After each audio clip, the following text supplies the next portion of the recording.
আজকে আমরা যদি দেশের পরিস্থিতি এক কথায় অল্প কথায় বিবেচনা করতে চাই, নিশ্চয়ই আপনারা ঢাকা শহরে বুয়েট আমাদের যে ইঞ্জিনিয়ারিং ইউনিভার্সিটি এটির ব্যাপারে নিশ্চয়ই পত্র পত্রিকায় দেশের মানুষের কাছ থেকে, আত্মীয় স্বজন বন্ধু বান্ধবের কাছ থেকে আপনারা নিশ্চয়ই এরই ভিতরে জানতে পেরেছেন যে বুয়েটে গত কয়েকদিন যাবৎ কি হচ্ছে।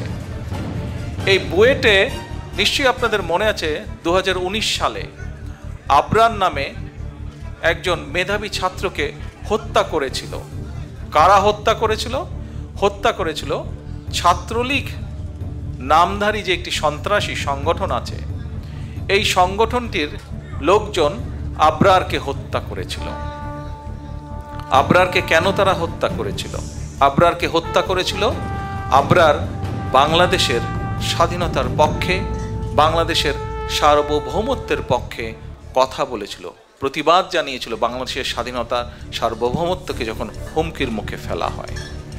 প্রিয় উপস্থিতিবৃন্দ, আজকে সমগ্র বাংলাদেশটি বুয়েটের মতন অবস্থা হয়েছে।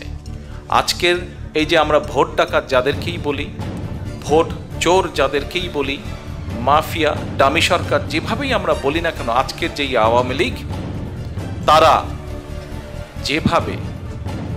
যেভাবে আদালতকে ব্যবহার করে বাংলাদেশের মানুষের ভোটের অধিকারকে কেড়ে নিয়েছে, আদালতকে ব্যবহার করে যেভাবে তারা বাংলাদেশে বিএনপি সহ বিরোধী দলের নেতাকর্মীদের বিরুদ্ধে জঙ্গির অভিযোগ নিয়ে আসে, প্রায় ঠিক একইভাবে আজকে আদালতকে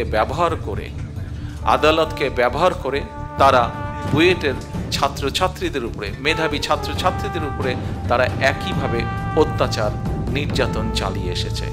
ঠিক একইভাবে বুয়েটের সাধারণ ছাত্রছাত্রীদের যে ইচ্ছা, সাধারণ ছাত্রছাত্রীদের যে মত, ঠিক আদালতকে ব্যবহার করে একইভাবে সেই মতকে তারা দাবিয়ে রেখে তাদের সন্ত্রাসী কার্যক্রমকে চালিয়ে নেওয়ার চেষ্টা করছে।